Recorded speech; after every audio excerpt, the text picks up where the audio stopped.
Bienvenido, damas y caballeros. Welcome back to Freeform Radio on that Freeform Network. Remember to follow us on Facebook and X at Freeform Network. Send in questions and suggestions, ffnquestions at gmail.com. But again, this is Freeform Radio. I'm one of your hosts. My name is Daniel. Got with us today Andy. It's all good, Andy. Want to thank you guys for joining us, and we're going to try to power through this episode because I'm having technical difficulties this morning. Yes. And we got Noel. Hey, what's going on, everybody? Excuse my voice. I'm kind of battling a little summer virus or something going on right now, but do the best I can to power through this. Jeez, man. Well, I'm excellent. I'm rocking it. Andy's got internet shit. Noel's got some virus shit he's going on with. But I'm cool. But yeah, joking aside, we're all back together, man. We're gonna get through this podcast and get it going. But let's start off with Andy. Fill us in on your week. I see some World Cup news, man. Man, I didn't know you were so much into soccer. I know that the U.S. being in it was really exciting for a lot of people. Fill us in on your thoughts, man. I mean, we talked about it on the last episode. You know, there was no real fever, like soccer fever here in the United States. And it's North America basically is out as this recording. US and Mexico are done. I watched the Mexico lost, and I watched the USA ones just because there's people were talking about it at work because there's a lot of soccer fans there, but America was like, eh. And then the Mexico lost to England, and then US lost to Belgium. And then we went to a family party yesterday, and they brought the TV out to put England versus Norway, and a lot of people were glued to the TV, so I found that interesting. But me personally, like after the US loss, everybody's like, "Oh, football starts in this amount of days and this many Sundays till kickoff." And then the US, I watched some of that game. They looked like they didn't belong, man. It was kind of brutal, to be honest with you. Um, but yeah, now that North America's officially out, Canada's out too. I don't know. It was just weird. I was like, let me see what USA does, and I was like, I haven't really watched no game until that game. I'm like, yeah, they look brutal. Like they looked out of place. They looked like they made their own error. And I don't really watch soccer, and it didn't look like they belonged, to be honest with you. Did you guys watch any of those two games at all? Unfortunately, I'm not really big into soccer and stuff like that, so I didn't really watch it. But I know a lot of people were into it, which is great, but no, I didn't see it. Yeah, and me, I'm not really into soccer. I think I spoke to you a little bit about it, Andy. I watched it for like maybe 5 minutes, and I'm like, nope, I'm gonna watch something else. It's just I the funny part is I got to watch like the ending of a game. It was close to the end, and then it, I ended up finding out a little more details afterwards, but the game kept going. It's like Yeah. the time ended, and then they were just like, let's play another 7 minutes. And so they're playing a few more minutes, and I'm just like, what the hell is going on? I'm like, is this normal? And I end up finding out that sometimes they just add time to the end of the game. They're just like, yeah, let's play for another 12 minutes. Yeah, let's play for another 3 minutes. Let's end this game a couple more minutes on there. And it's random. And then even that end time that they're playing, sometimes they don't even play the whole thing. They'll say like, let's extend it 7 minutes, and then like 5 minutes and 20 seconds into it, they're like, that's enough, man. We don't need to do the rest. That's the end of the game. That's the score. And I'm like, what the hell is going on? I'm like, what kind of these? There is some rules that I did look into that, but it is, I don't want to say random, but yeah, there's a reason behind the time that they add. Um, but again, that's because we don't watch it. Like I said, I barely watch it when the World Cup's around, and yeah, every time you're like, let me watch it, and you're like, yeah, this is not my thing. Like I'll watch a little bit of it and then like I'm good. I'd rather watch hockey to be honest with you. And I'm not the world's biggest hockey fan, but I'll watch some of that. I watch the Blackhawks or the Olympics, shit like that. But this is now that Mexico and US are out, it's just like there's really no interest. I mean, on my end, and but what I'm getting at, the rest of the world loves it, America doesn't, and then the usual topic happens of, well, what does America need to do on men's soccer to do it? Like more of this and more of that? Like, dude, it's just not. I'm not saying Americans don't like it. It's just it's not our thing. We got baseball and football and to some extent basketball, and those sports seem to be doing great in Europe, especially basketball, even football with other European games now in Europe and even in South America. I think we're exporting our stuff out there, I guess. But yeah, soccer, I don't think soccer is ever going to be as popular in the United States as it is in the rest of the world. And yeah, I mean, like I said, it was interesting. The US, it was just like, man, like I said, I don't watch soccer. I watch, I'm like, this doesn't even look right. Like they made a lot of, even I'm like, that looks like an error. And like, it was just brutal, dude. It was fucking brutal. It was kind of embarrassing. And I saw the memes afterwards and I was just like, yeah, that's how I felt like. And I don't even watch soccer. Like, I don't know how the hell we got into this, but and then everything is like, oh, this was supposed to be America be real competitive. They didn't even look competitive, dude. I mean, it did not look competitive. So, uh, that's my 2 cents on that. We won't talk about no more soccer no more, unless Danny brings it up. But he sounds like you don't watch it and Noel don't watch it. So we'll see what Thank happens. thank God, no more soccer talk. I was looking at the. We'll find out when the numbers. I'm like, yeah, we had a dip and people stopped listening when we brought up World Cup. Right? Anyways, uh, the other thing I wanted to talk about is this freaking Iran war, dude. Like, when is this shit gonna end? I'm like to the point where it's like it's fucking with our money, my money anyway. Um, I bought a new truck, but the interest rate is a little bit high, and the gas went up again after this fucking 100th ceasefire just went down the drain. And then Trump's like, ceasefire's over. And then I heard last night he bombed the shit out of them again. I don't know, dude. They need to wrap this shit up. I wonder what's left. I mean, like, is he gonna send troops in there? And my gut's telling me he's probably gonna send fucking troops in there to just take over this fucking thing. I don't know, because he killed more leaders. I'm like, he keeps killing all these leaders and nothing ends. So who the fuck's running the country? You know? Yeah, for sure. It is kind of weird. My 2 cents on this, Andy, and I don't know a lot. I don't pay that much attention to the world news because quite honestly, it's depressing. But the little bit that I do pay attention, my guess is Trump is exaggerating on these ceasefires and these peace talks. I think he exaggerates to kind of put the American people at ease that things are going well. But in actuality, Iran's like, no, we're not doing that. No, we're not doing that. And no, we're not doing that. But in the back end, Trump's like, yes, guys, things are going well. We got a treaty going. And Iran's like, no, we don't. Boom, bomb. No, we don't. Boom, bomb. And so then Trump looks like a punk because he's like, well, is there a treaty or not? Because Iran is still bombing these ships for trying to pass. And then so then US has to retaliate. Oh, we got a peace treaty again. And then Iran's like, no, we don't. Well, Boom. yeah, there's two things going on. There is some sort of a ceasefire. There is this memorandum or memo they're going to talk about, and ships are going through, and then like Iran says, "Oh, the U.S. fucking put a soldier here," or whatever the case, and then they bomb, and then they're bombing their Middle East neighbors, and then it comes to a point where like, what the fuck's going on? Like, who's making these decisions?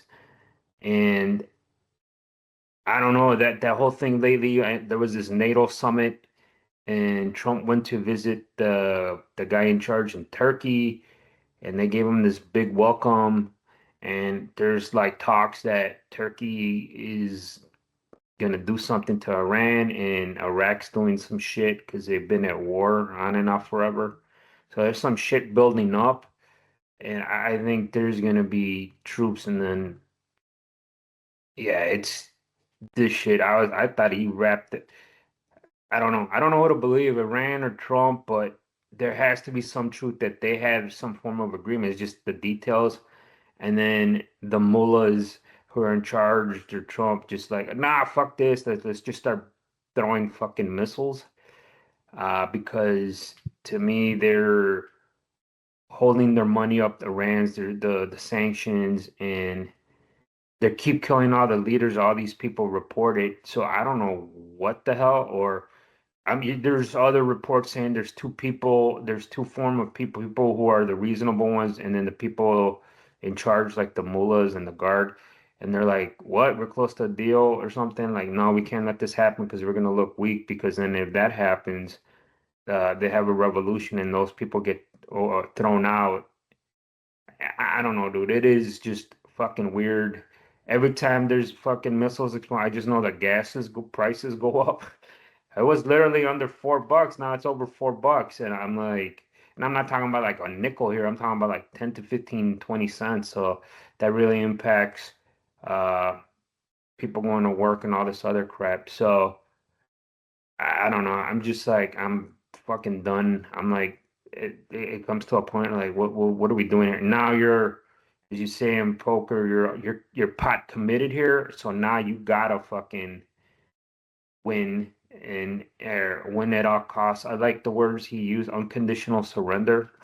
Like that's terms thrown from World War II. Um, so that to me is like shit. Like he's serious. To me, that means there's gonna be troops if he doesn't get what he wants. And then ultimately, I think the U.S. is like the Panama Canal. They're gonna be in charge of fucking the Strait of Hormuz soon. So we're gonna be paying. People are gonna be paying tolls to the U.S. for that shit. But yeah, it's the war needs to end. I'm fucking done. It's fucking with money because I got the other thing real quick. I purchased a new truck.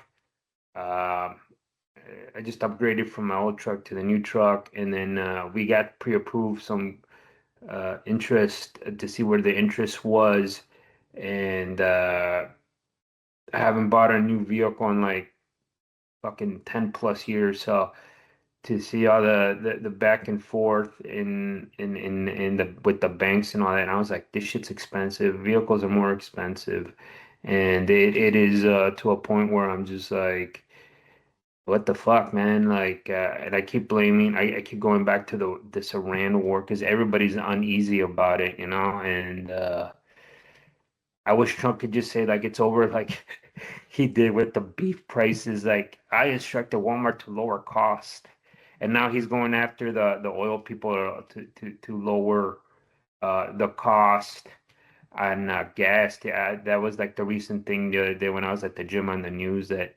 he's gonna have some type of audit or review of these oil companies to lower gas prices. Maybe to see if there's some price gouging. Yeah, no, it is crazy because it is. I saw something. I forgot what it was, and we're gonna talk about gaming later.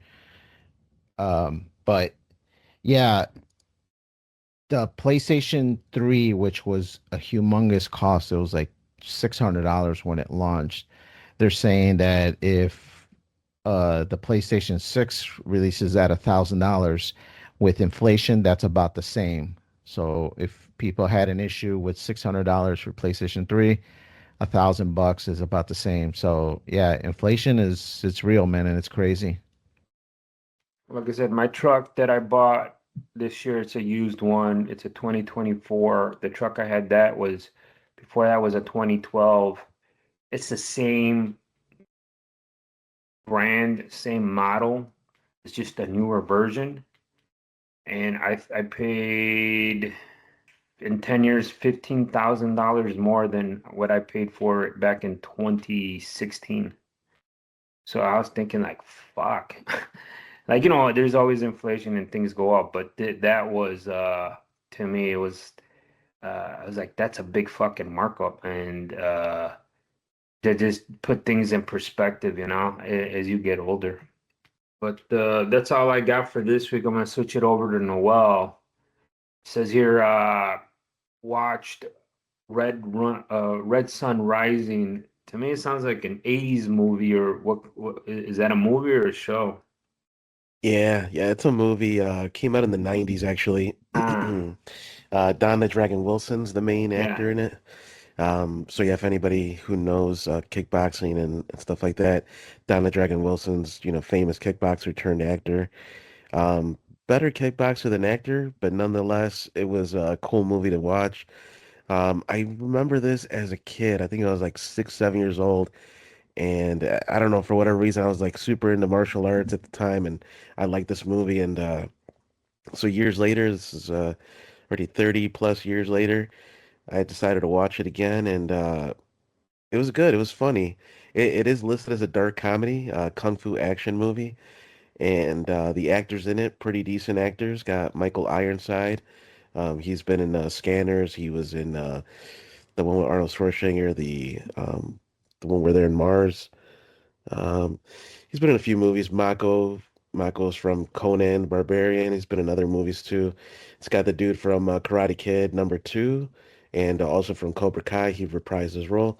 So it's got some good actors, and essentially it's just a Japanese detective who lives in LA is trying to find the Yakuza gang that's responsible for killing his partner.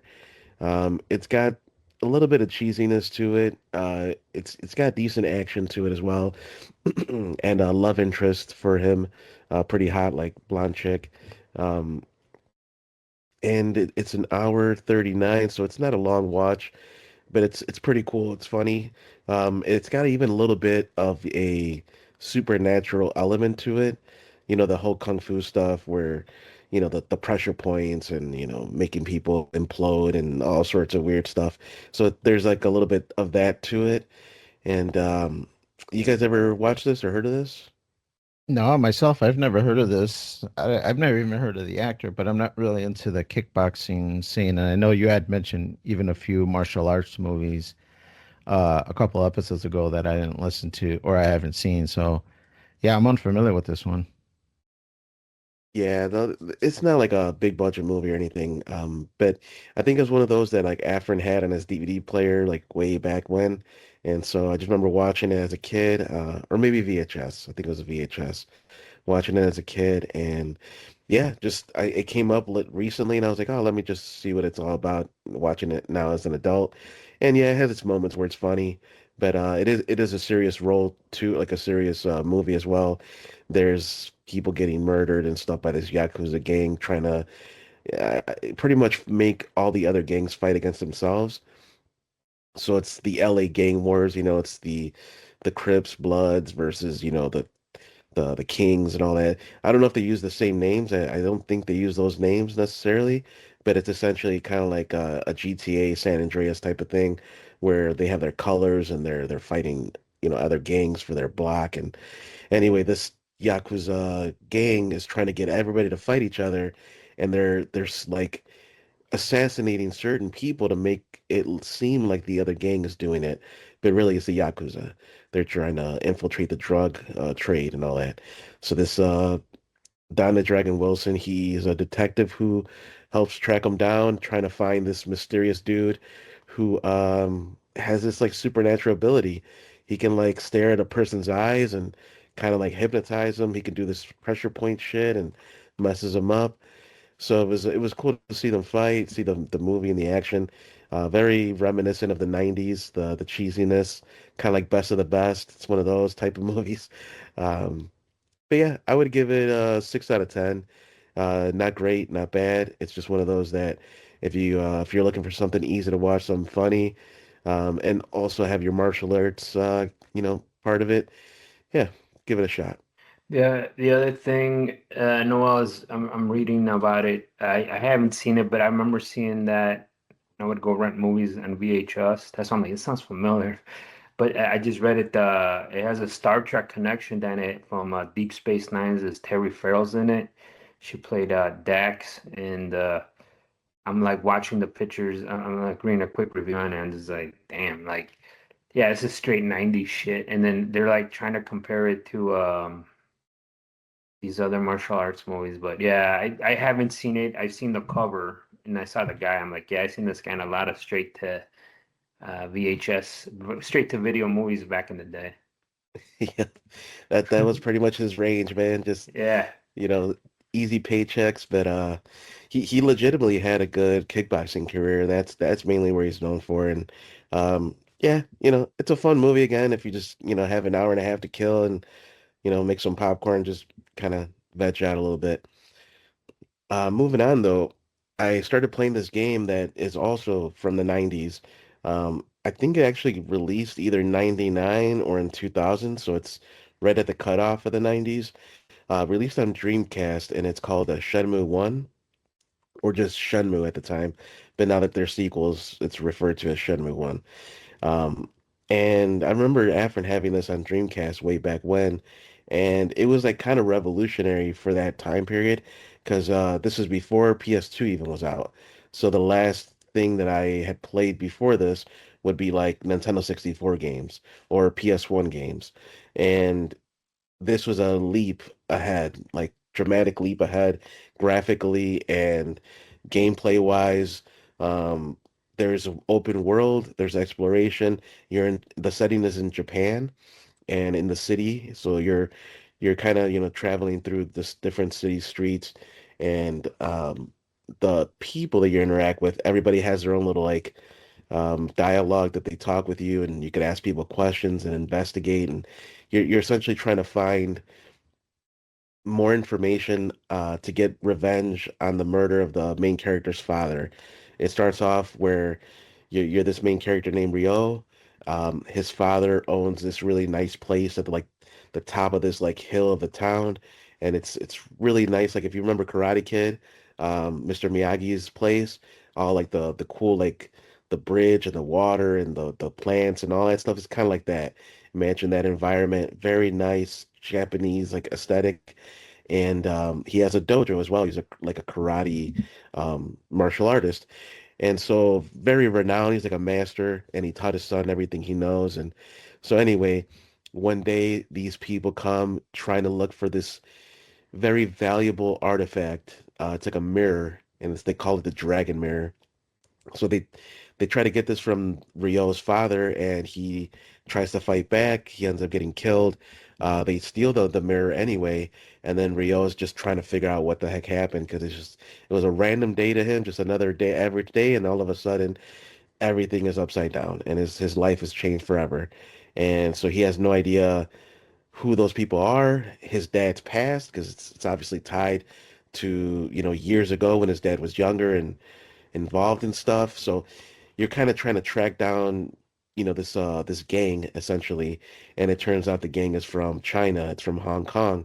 So at a certain point, after you're throughout your investigations in the city and you're talking to all sorts of people, trying to track down information, you're fighting, you're doing martial arts. You're also there's like arcades and stuff. You can like just explore and just do whatever you want to do, but essentially the main story is to try to find the killer of the your father.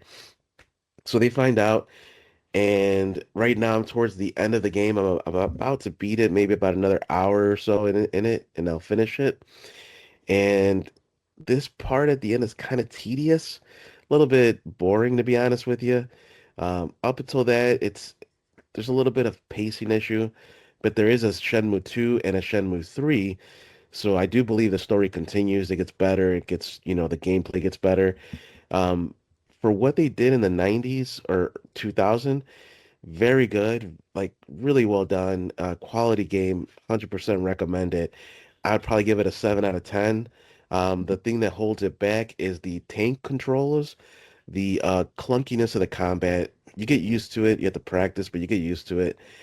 And also just the tediousness of the time. So this is a time, or this is a game where time matters. You have to go to a place at 12 o'clock or 2 o'clock, whatever it is, right? And there's a time clock. The game clock, speeds up as you walk through the city, or even if you just stand still, it still keeps going.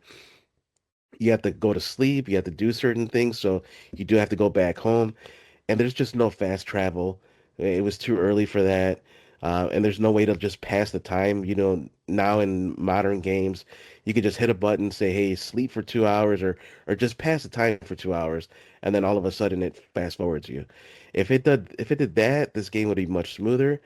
But because it doesn't, you find yourself walking back and forth, going back home, back to town, back home, and it's just a little tedious. And then right now, at this tail end of it, you have to do this really stupid like mini game of being a, forklift driver because you're trying to work What? at the yeah, Nice. I got my license. you got your for real? Yep, yeah, Nice, forklift dude. license. Sure. Nice, dude. Yeah, I actually became a pro at this video game wise, right? Not in real life, but in video game wise, I'm a pro at it now. Um, and you just got to do it because you're trying to find out the gang, and they have a location at the harbor.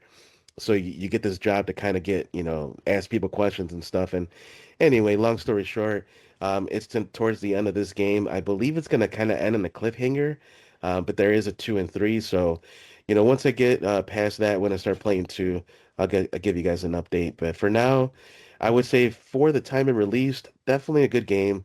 It holds up well with the 4K as well, the 4K upscale.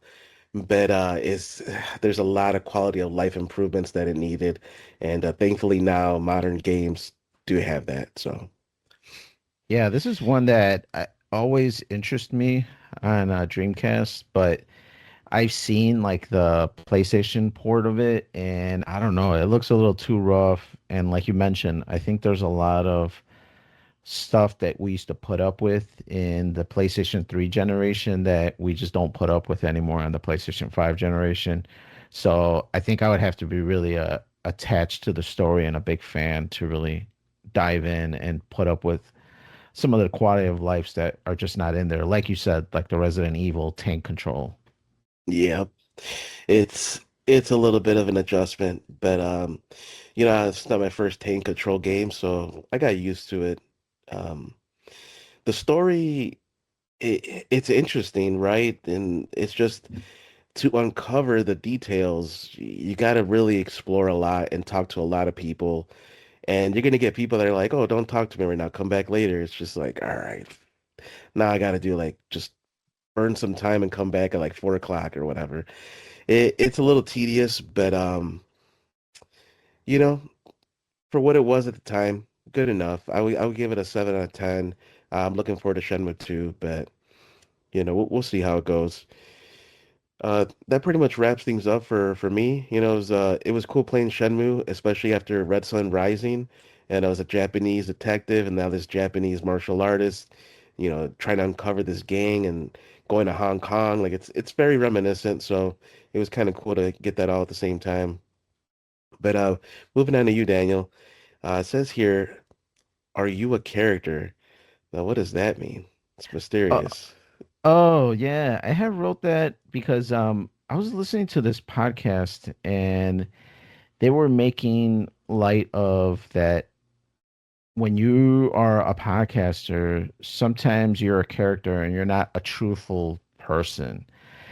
Maybe not so much that you're lying, but you exaggerate, for the sake of the show, or you are more outspoken for the sake of the show, more than your personal life. So I just wanted to pose the question to the group. Now, I guess maybe I'll start off with myself just to be open and with this question.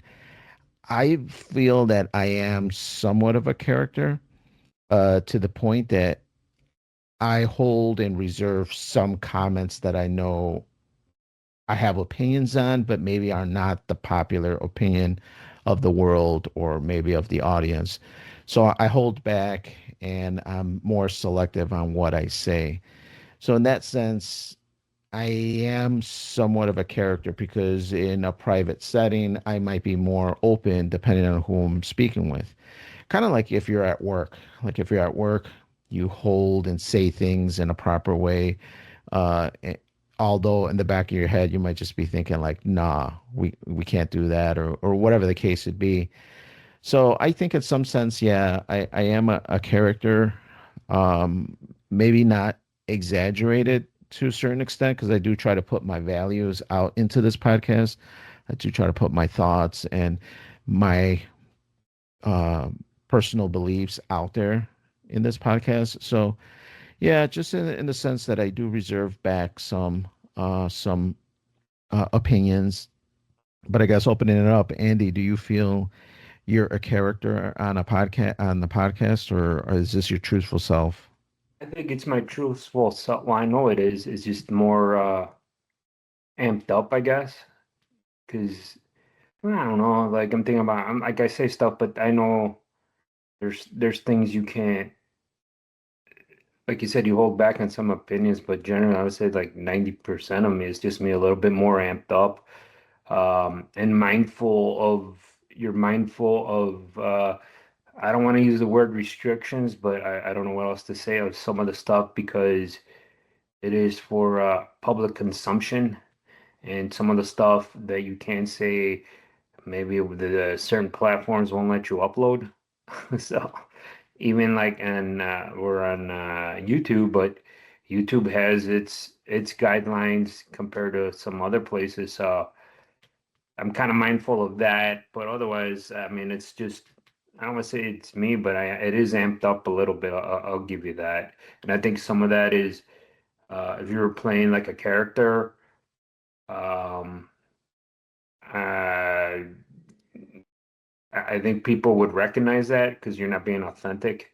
Right. And I think that comes out in the way you talk and the way we like our banter and shit between the three of us. Um, so no, I mean it's just me. I think a little bit more amped up, and then uh, I think you see a lot more. You hear more of our how we are depending on the topics that we're talking about, and and sometimes I think you could hear some. I mean, I'm talking about all three of us. Like you could hear. Well, I've gotten some comments like there's some reservations on what like you wanted to say, but Yeah, for generally, sure. I think it's not a character thing. I think we're just. I am for me anyway. I feel like I'm amped up, but yeah, I'm limited by some of the guidelines and some of the platforms. Right, right. So I don't think we're gonna find out that you're a secret soccer fan in real life, but in the podcast you're not a soccer fan. Well, earlier in the show, I said no more soccer talk unless you bring it up. And you did Right. bring it up right But now. that's why I don't know if that was the character or if that was like the real life Andy. But I'm no, just like you trying to have said, peace to everybody right, for sure. because we Going do to you, have a know, couple listeners in other countries. A couple. and to you, Noel, how do you feel? Is this your truthful self or your character for this podcast? Nah, I'm pretty sure this is how I am all the time. Just me, laid back into martial arts, games, movies. It's just me. Yeah. And from, my experience with you guys sound like you're authentic too. Like it's just three guys going through life and talking about stuff. It's no real need to put on a persona, we're already cool enough, you know what I'm saying? So Hell yeah, hell yeah. So yes, man, this is us on the podcast for sure, man. Yeah, it just got me curious when I heard it on another podcast. But I guess just jumping onto some of the stuff in my life, had a backyard barbecue yesterday. Very cool, laid back. Well, not cool because it was warm outside. So I had to bust out some fans, Andy, to get some air circulation because Outside or in the house?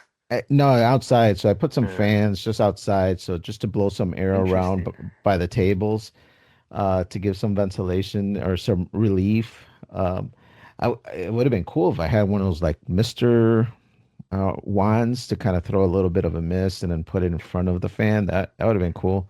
Something like a Great America. Those used to be Yeah. really refreshing when you used to walk underneath the Mister The overhead Mr. bars. Cool or whatever, the mist, Yeah, yeah. like the NFL does, and yeah, when you Oh yeah. yeah, you walk around, yeah. But yeah, we had a little barbecue. They call it barbecue, but I guess it's grilling out. Did some burgers, some hot dogs.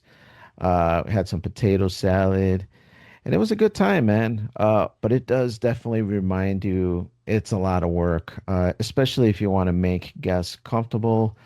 We had to take out tables, long tables, tablecloths, wash down the chairs because I have the chairs outside, like patio chairs. So I had to wash all Hmm. those down.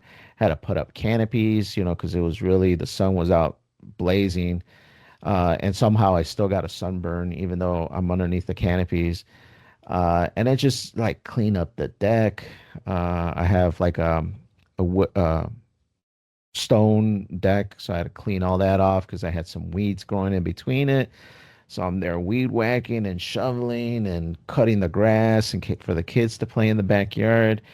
And it was just a lot of prep work, man. I was out there since like it was like 8:30, and the guests were getting here around 1ish, and I barely finished, man. With all that stuff, setting everything up, putting the cooler, ice, getting everything ready. I barely finished, had enough time to take a shower before people showed up. So, yeah, it is a lot of work, man. And it's still not done, Andy. That's just the upfront stuff. There's still all the putting stuff away. And I was so beat that all I did was take down the canopy tarp, but I left the canopy frame up. So guess what I'm doing after the podcast, Andy? I'm breaking that stuff down and trying to put that away. So yeah, it's a lot of work, man. But sometimes worth it, man. In this case, it was definitely worth it. Had some my brother-in-law over and some family, kids running around having a good time, and just some conversation, which is sometimes needed to kind of disconnect from uh, interest rates and Iran wars and whatnot. So good time, but I'm sure you're aware of it, Andy. You've had some parties over at your house. Is it something that you dread, or do you enjoy the get-togethers? I enjoy it if it's not too many people. Like me and my wife had this discussion yesterday. We went to a family party. Initially, it was going to be at like a park thing, but then it had to get rescheduled for some family emergencies they had, my in-laws had. So it got booked to this date, but then they switched it to somebody's house. And I thought it was gonna be low key. There must have been 60 to 80 people there. Wow. It was a lot of people, and I was like, oh, this isn't low key. And then the my wife's cousin was running around, my father-in-law and mother-in-law was running around, and he had a bounce house, and this is to celebrate their grandma's 100th birthday. And yeah, man, it was a freaking grind. And I was telling my wife, like, you see all this? Imagine if we did this in our house, we'd be running ragged here. And she goes, yeah, like, I don't know. Maybe you're right. We should get like a hall. Like, all you do there is just like you grab your shit and you leave. There's no cleanup. You tell your people, like, bring Tupperware, take all whatever the leftovers. Because you don't, at that point, you don't even want to take food home. She's like, I don't care. You just want to get home and not deal with the whole aftermath of like you're dealing with today. Like, the canopy, the putting the chairs away, and like just Right. because you don't want to leave it out there. And like I get it. And like to me, that's what I'm always like, let's just go somewhere, book it, feed these people, have a good time, and bounce. Because there's like you said in the beginning, you're up early doing all that, getting the house ready, down to showering, and then back out and you're grilling. So you're gonna be Yeah. over the grill, grilling all this food for all these people. And then when you sit down, you're just exhausted when it's all said and done at the end of the night. Yeah, for sure, man. It was definitely a little bit of a mission, but finally done. I think everybody had a good time, had some music on, conversation. So I think everybody had a good time at the end of it. So was worth it. Something else quickly to talk about before we jump into our article. Noel, did you see the UFC 239? We don't have a ton of time to talk about it, but yeah, some highlights. Did you watch it? I did, man. It was interesting night. Interesting night to say the least. Yeah, I got suckered into watching this thing super early. It said it started at 6 or something, so I put it on, turned it on at 6, and then by like 9:30, I'm like, man, there's still three more fights before the main event. I'm done, man. I'm gonna watch it in the morning and just watch what the hell happened. Uh, did you get to watch the entire card, and did it live up to your standards? Some fights did, and the last fight unfortunately did not. So the Paddy Pimblett versus Benoit Saint Denis fight, that was the co-main. Um, it was interesting. Like the guy was being hyped up to be, the guy to beat Paddy Pimblett. He's been on a tear. He's been winning and winning. So Paddy Pimblett came off a loss against Justin Gaethje, who just won this past month at the White House. So it was like I was really curious to see how this fight went. And Benoit Saint Denis got choked out completely, like unconscious. So that was in the first round within like the first minute or two. Did not see that coming. I actually lost a bet, so I owe Taco Burrito King to a coworker now. That's Nice. an expensive bet. Uh-huh. It's not that bad. Actually, it's cheaper than what we would normally do at Buffalo Wild Wings, so it's gonna be cheaper a little bit. I was actually excited about that one. I don't know all these characters' names, so I'm just pulling up the card on the window here. And yeah, that guy, that Patty guy, he looked really hyped up, and I'm like, man, this is gonna be a good fight. And it's kind of sad that it finished in like a minute, but yeah, he looked really hype, and I'm not sure if it was worth it. I don't know a lot of these people, but I gotta say, man, a lot of the fights, man, they ended like KO, TKO. It wasn't, Submission. yeah, it wasn't like a 5 round go to decision kind of stuff. So I don't know, man. These guys are animals, man. They come out and they're ready to fight. Yeah, it was a good night of fights. It's just the main ones that were hyped up, the last two, the co-main and main, they didn't turn out how people thought they were. At least not to what I was expecting, especially the last fight. The Conor McGregor fight was the one that was the most hyped. He has been off for like about 4 or 5 years. Um, and the last fight he had, he broke his leg, like actually broke it through. Right. Like it was a very bad break, and he recovered. Obviously, it's been many years since then, and so people were hyped. They want to see him come back and see what he could do. And he was talking his trash. He was doing what he normally does, strutting his stuff. This guy doesn't need money, he's got money already. But apparently, people were saying that there's a lot of theories, right? There's a lot of theories, but he ended up losing within the first minute of the first round. The very first kick he threw, he was trying to do like some kind of like jumping Liu Kang kick, and the way he landed, his knee torqued like outwards, or would it be inwards?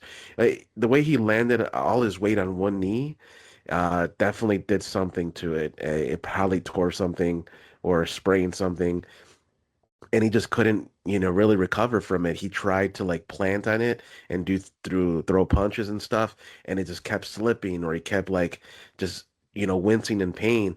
And Holloway, credit to him, man. He's a true fighter, and he also knows what it's like, and so he doesn't want to beat the crap out of this guy if he's not fully there, if he's not fully healthy.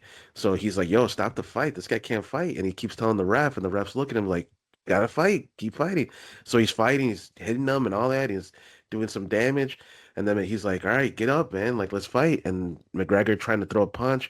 Again, his knee buckles and he's just wincing in pain. And then the ref's like, nah, yeah, you can't fight. Like, you literally cannot.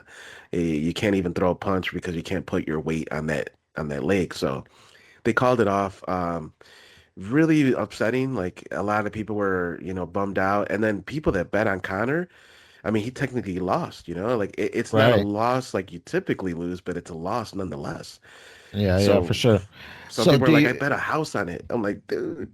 so you don't take up the theory that he was faking it? Because to me, I the way you just described it is the way the Connor is presenting it. When I saw the highlights this morning when I woke up, I'm looking at it. It did not look like that to me. Now he did come out crazy, like you said. He threw like 3 wild kicks at the very start. And one of the theories that I read is because allegedly it happened on the very first kick that he did. He did like some roundhouse trying to do like that Ryu spinning kick and shit in the air. And then he got messed up. But then his very second kick was like this, like he was trying to do like this roundhouse thing. And I heard some MMA fighter put on social media, he's like, you would not be able to do that kick if your knee was jacked up. And he did two of them. And he's just like, so did he aggravate the injury more or is it all fake? And so there's a lot of people saying that he's faked it. And he's come out since on social media and saying, no, this is legit. This happened. My knee gave out. So I don't know, man. I don't know what to believe. Now I know Conor McGregor, he's like a reborn Christian now. He's like really into Jesus and the church and all that. So I'm not calling my dude a liar, but I don't know, man. It looked kind of fishy. I gotta say, when I saw his face, last thing, I'll let you jump in before we jump into the article. When I saw his face, like the pre-fight stuff, he looked a little like bloated and fat in the face. Now, granted, he has come up weight. He gained like 30 pounds since when he first debuted. To me, if I gain 30 pounds, I'm gonna look like shit too. But yeah, I just don't know if the extra weight was a lot for him, and too much for where he's just not used to being that heavy as a fighter. Yeah, no, 100%. This is also a guy that's super rich. You know, he fought Mayweather and I don't know, Right, $100 million. He also sold his whiskey brand for another 100 million. So this guy does not need money. He's doing coke and banging hookers and doing all sorts of stuff on his yacht. So yeah, he is bloated and he looks fatter, but I think that's part of it is aging, part of it is his lifestyle, and then just also being at a heavier weight class. I think this was a 170-pound fight. right. And that's just for weigh-ins. After that, you gain more water weight back and all that. So he probably was at 180, one something. And based on the way he landed, I've seen the replay many times. I think landing like that and the way he did with the way his knee turned a little bit with 180 pounds, I think that would do some damage, man. He landed awkwardly. And it reminds me of Sid Vicious when he broke his leg, Right. jumped off the turnbuckle. He's jumped off turnbuckle so many times, but he jumped on it, landed on one leg, and boom, popped his shit. So that's what it reminded me of. As soon as that happened, I'm like, dude, just like Sid Vicious. Not as bad, right? Sid like cracked his whole bone, but definitely enough, I think, because Sid Vicious is probably like almost 300 pounds, but Connor being 180, if you didn't break your leg, you probably damaged ligaments, I would imagine. Did you watch any of the highlights, Andy? Were you interested in this at all? No, I mean, I didn't even know he was fighting until I think Saturday afternoon. I saw this shit, the hype, but then I'm like, it was a lot of people. The things that I saw were shitting on McGregor. So, like, why is he coming back? He's had a 5 year hiatus. Uh, he doesn't need the money. And then there's stuff they're saying that he was broke. And then it was just like it was really negative towards McGregor. And then I was like you, then I got home from that party and I'm like, oh, let me see the prelim. Like, oh yeah, the fight. So I pop it in on my box here, and then there's all these fights, and then we got home like 9:30ish, and I was just like, I'm not waiting up, I'm tired. And then this morning I saw the stuff, I'm like, oh shit. And then the first conspiracy theory that was that he was hurt before the fight. And then I guess he tweeted something last night after the fight that he wasn't hurt before the fight because there's all this video saying like one of he's the way he's doing a couple things before he enters the octagon with his knee and shit like that. And so yeah, I don't know. And then people are not saying that he didn't get hurt on that first kick or slide or whatever. And then so people the theory is that yeah, he gave up, that he's given up. So I don't know if anything's come out after that, but to me, I initially thought maybe he was hurt before the fight and he just re-aggravated or tore something. But he said last night that he wasn't hurt before the fight. Yeah, it'd be interesting to see what comes out in the next week or so. Maybe we'll talk about it again on the next podcast. But yeah, very interesting.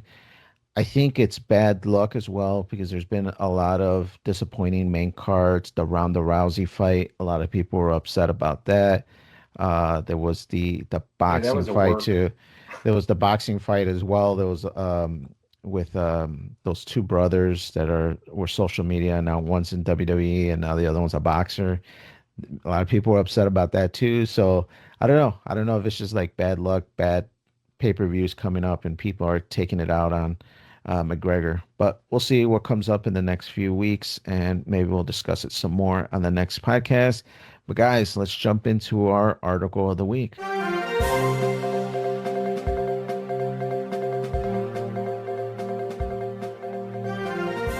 right, man. I know, Noel, you weren't on one of our last recordings where we talk about something else Sony did, but in this article, Sony will stop making disc-based PlayStation games in 2028. This man came out and kind of rocked the the world, in particular for Sony. Tons of bad press. Every post that they've put on Twitter since the announcement has really been like thousands and thousands of negative comments. But yes, this week, Sony has announced that PlayStation is going all digital with physical game disc production being discontinued starting January 2028. I won't read the whole article, but just a few other key points. Sony is shifting, says that their decision is a response to shifting trends of consumer preferences. They also make mention that the secondhand video game market will obviously take an enormous hit if people are no longer able to trade in unwanted PlayStation games. So retailers are going to feel some of these negative effects. But gentlemen, before I give some of my thoughts, because I got some thoughts, why don't we open it up? Andy, this kind of falls into an article that you brought in. Sony took off some digital stuff off their store and took it off of people's PCs, and what they are unable to play it. What does this bring for the digital future, man, of video gaming and movies? What are your thoughts, man? Yeah, I mean it's a conversation me and Noel been had and you since this podcast we created the network. I mean, digital media is great for accessibility and interface and everything, but the problem is when these platforms go down or they decide to remove or contracts expire, something that you're being told that you purchase, you find that it's not purchased. And we talked about it last week with the GTA thing and then the PlayStation Network. And we talked about they have to have some data backing why they're doing this move. In the article that you presented, they talked about that PS5 Pro, right? I don't know when that got released, but it was all digital. I think that's when Sony was kind of testing, let's see how this thing does, and then we could start going forward what we really want to do. And I think it sold good. And then they in the article says that their digital sales outperform their physical media sales. I don't know if anybody's ever seen those numbers, but I would like to see that, and that's why they're going towards this uh, trend or whatever going forward. Microsoft, we just know we heard what they went through with the studio closings and layoffs and really pushing the streaming stuff. So this is going forward. This sounds like the trend. And in the meanwhile, in the movies, physical media is making a comeback. DVDs and used DVDs and Blu-rays and 4K. All that the sales are kind of pointing upwards because the platforms where people watch, they're get removed. They're hard to find. Some of the older, obscure or like cult movies, cult classics, and they're edited, or you got to pay a subscription, and it's not as easy. Um, or they remove them, and then people like are popping in disc. And just like I can watch it whenever I want, and there's some accountability when stuff gets edited.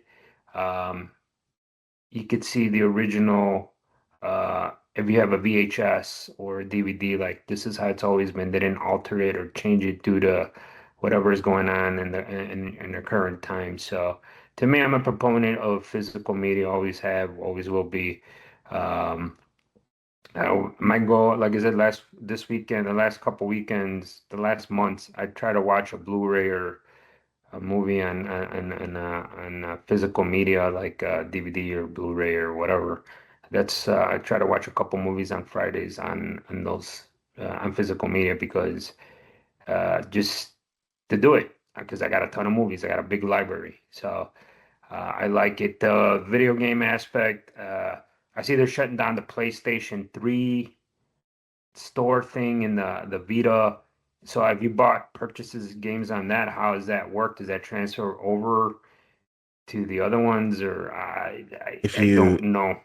if you download it and you have it on your hard drive, it'll be there. You're good. But if you need to re-download it at any point in the future, the store's not going to be there to re-download it. So, whatever you didn't download or whatever you gets corrupted and you have to re-download your SOL. Yeah, that's what I'm saying. And physical media people know this. You won't have those issues, and then you could sell it, whatever, trade it. Then the other thing, the stores where you go sell games. To me personally, I think it's gonna those older games sales or values is gonna go up, and there is an issue with the reseller market, the used market, even down to like kind of what happened with Nintendo when they became vintage and the original NES. Those games skyrocketed, and now we're seeing that with like PlayStation 2 and PlayStation 3 games where the values of those games have gone up.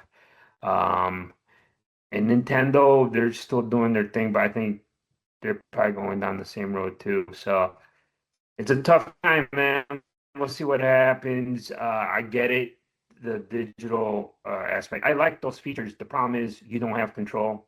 Uh, and when you For want to look sure. something up and they pull it, and I think me and Dan had a discussion. When you buy something, it's not really a purchase. They're like, we agree to license this to you until we can't, and then you're kind of screwed up. So I think the way they use purchase is misleading. They should say like lease agreement or something. I don't know. They need It, to it, change that it, verbiage. there is words in the EU about changing the verbiage and it not be a buy button because it is Yeah. misleading.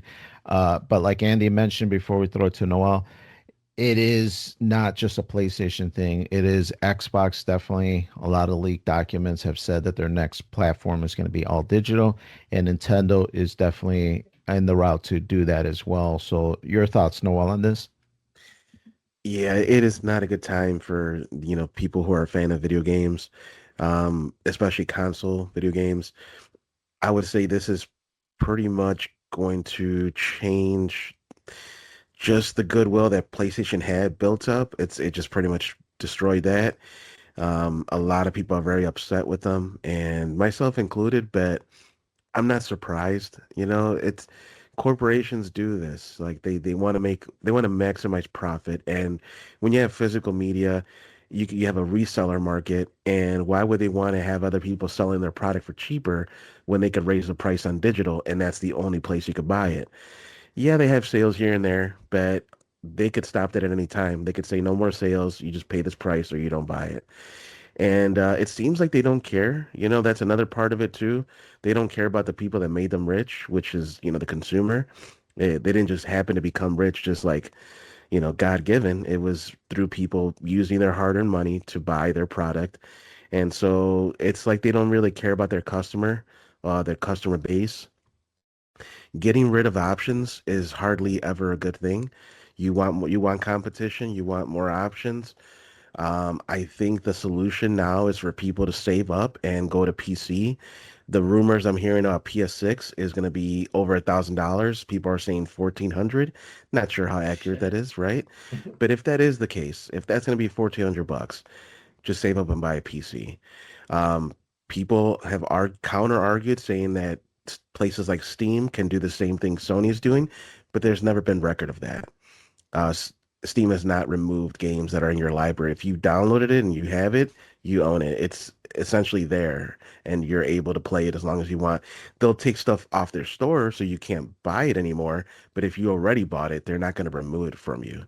Um, the one exception might be The Crew. That's the Ubisoft game that they discontinued the servers or whatever. Whenever they discontinue servers, there's nothing that anybody can do about that. Valve can't do anything about that. You still have the game. It's just Ubisoft literally destroyed it, so there's nothing to get into. But that's a separate situation. Ultimately, my recap here is Sony made a bad move by doing this. I'm not surprised. It makes sense. I understand what they're doing. The whole WEF, you'll own nothing and you'll be happy. They're just trying to make this happen. The agenda is moving forward. Um, it's not good, and people need to fight back and fight back with your wallet because that's the only thing that really matters to them. So if you know what they want and you don't give it to them, maybe they'll start listening. Yeah, I think for sure, like you mentioned, it is inevitable. There to Noel, or I think Andy mentioned, are there any numbers? There are some numbers, but not very concrete. But it sounds like about 80-20, 80 being digital and 20 being physical. Some people say it's closer to 90-10. But in either case, let's say it's 20%. That is a small percentage of people that buy disk based. But there's also some studies that show that the disk based users are some of your more hardcore fans, are people that buy multiple games a year, that are buying, 6 to 10 games a year. And that's a lot, man. That's a lot of games that people are dropping $80 now per game. So do you want to lose those hardcore fans, or do you want to keep the digital, which are people that just buy like Fortnite and then they just buy V-Bucks and they're just on there and they just make V-Bucks purchases and they're considered digital fans. Uh, Also, what they said is the industry should be a little more clear to the numbers, which I'm sure Sony has, but digital purchases can be anything. I mean, it's really just a small game that's not really worth a big physical release. I mean, you see a lot of indie games like that. So I don't know, man. To me, what I think they should have done is, yes, obviously physical cost the platform money, Sony, Xbox, Nintendo. What they should have done is been like, okay, our game prices are $80. That's what's been established now. If you want physical, it's $90. 10 more bucks for physical users. It sucks. We hate to have to do this, but the percentage of physical users are just not big enough for every person buying a game to subsidize the cost of buying it physical.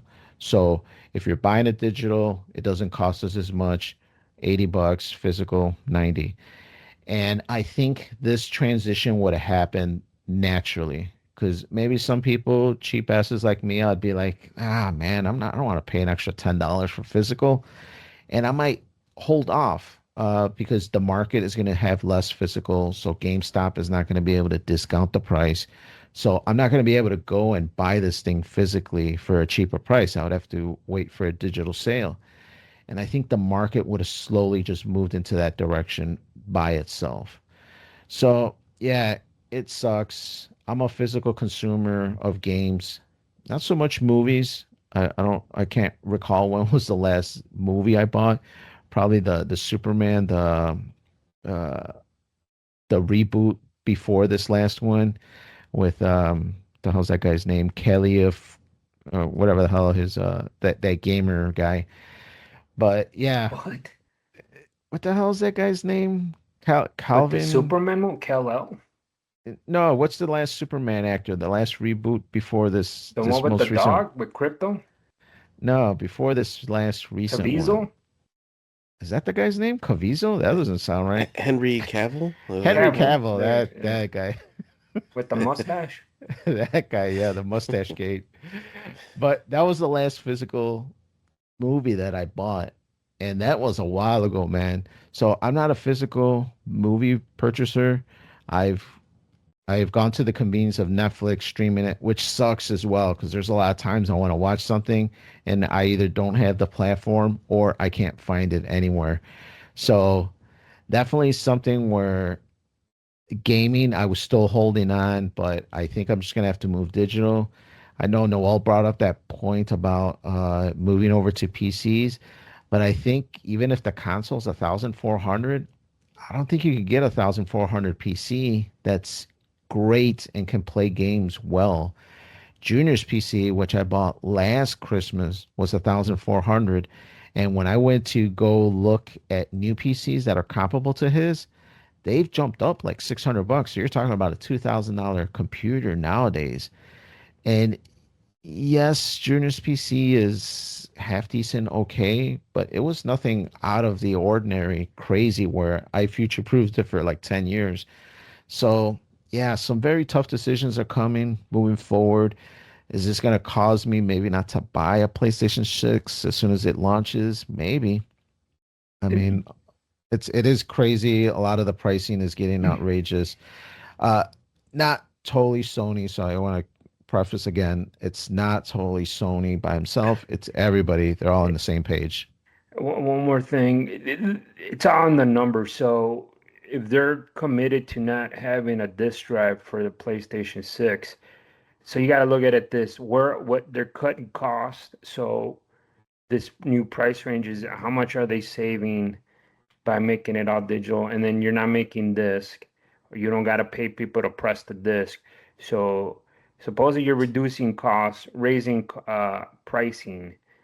So I always thought like, why don't they? What I thought they might be doing is what you kind of see in the last couple of years. People will release limited edition runs of hell VHS tapes, Nintendo NES, like 8-bit tape cassettes, and limited run DVDs and all this. I thought they would do something for games. They limit it, jacks up the price, creates demand, and then for people to buy shit. But I don't think they're doing that, or maybe it sells depends on initial sales on the new PlayStation 6. Maybe they'll release like, oh, here's a special limited edition fucking disc drive one so you could retro play your other games. I'm assuming it's something like that, just to create demand and like, oh, you can't get it. Kind of like Nintendo is notorious for doing, like, created this illusion of shortages when there's not. So that's the only thing I could think of. But you got to look at numbers. I mean, maybe you could research it on the internet and see what really is going on, but they have to have some data, or they're just trying to maximize their return on their investment by just cutting costs everywhere. And one of their biggest costs was printing disk and getting cases and printing stuff. So, and that's like, if you got a seller sells 2, 3, 4 billion games, and you eliminate 50 cents to a dollar, you're getting all that back on your return. That's a big difference.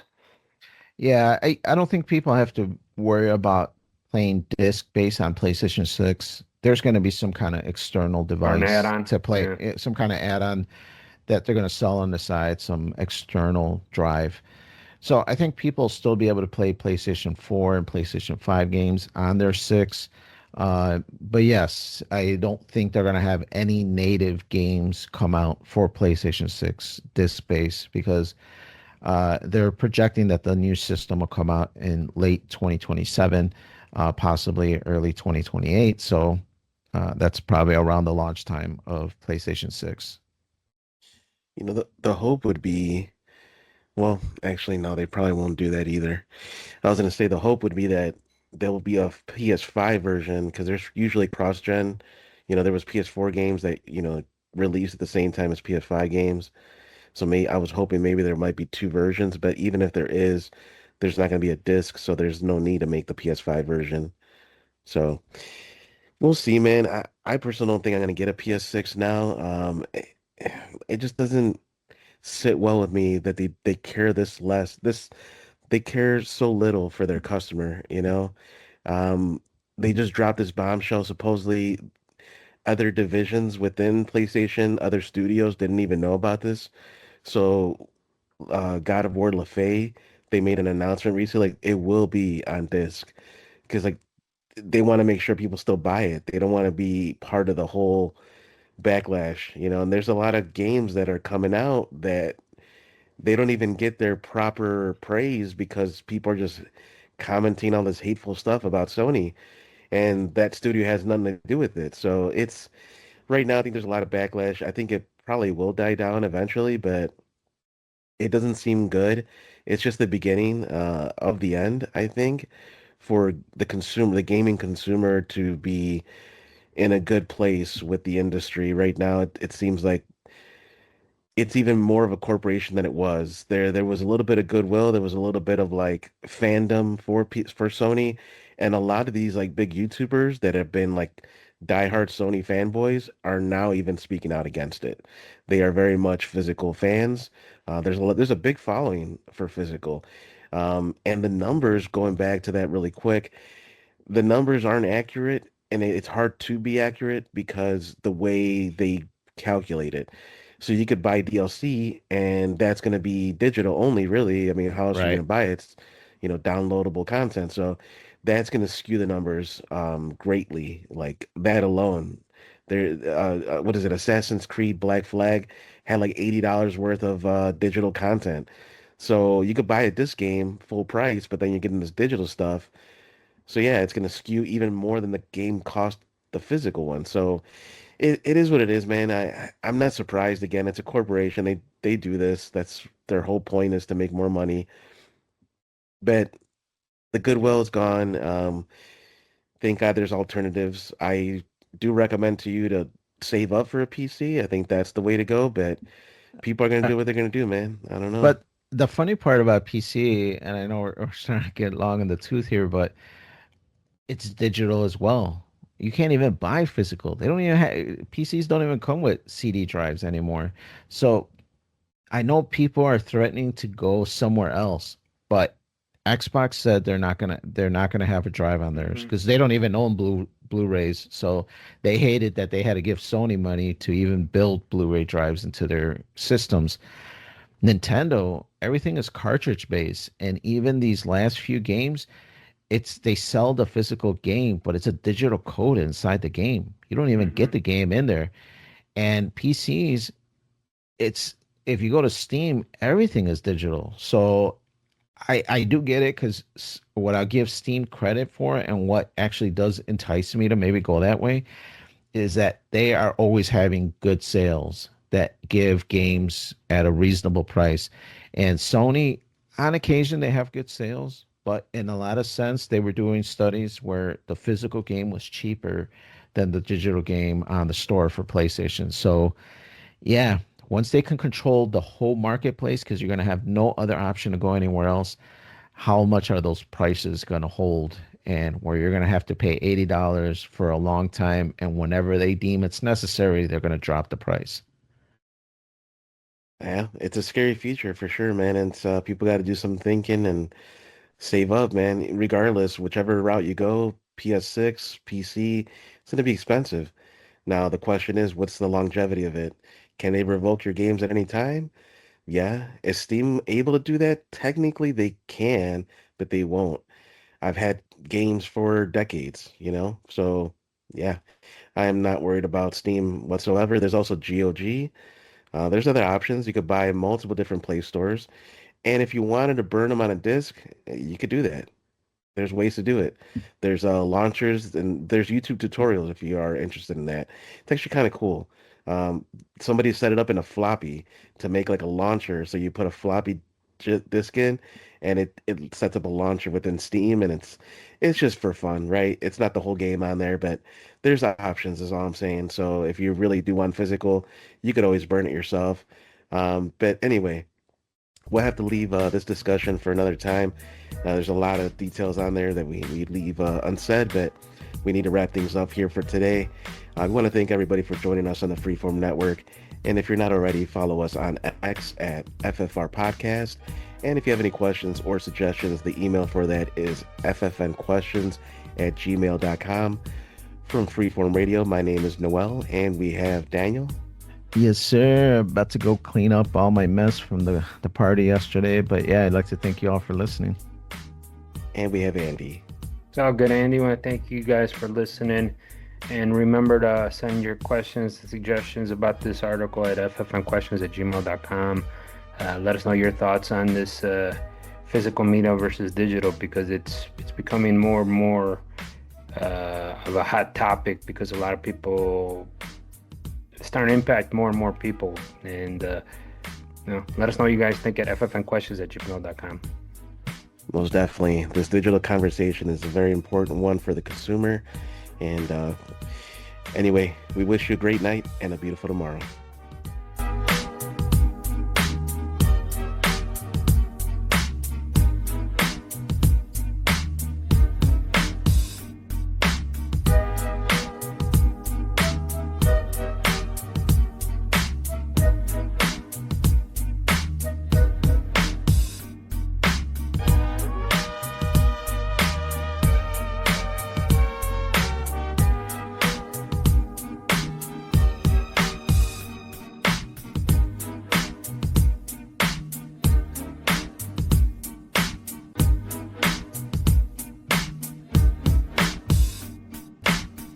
was cool, Dad.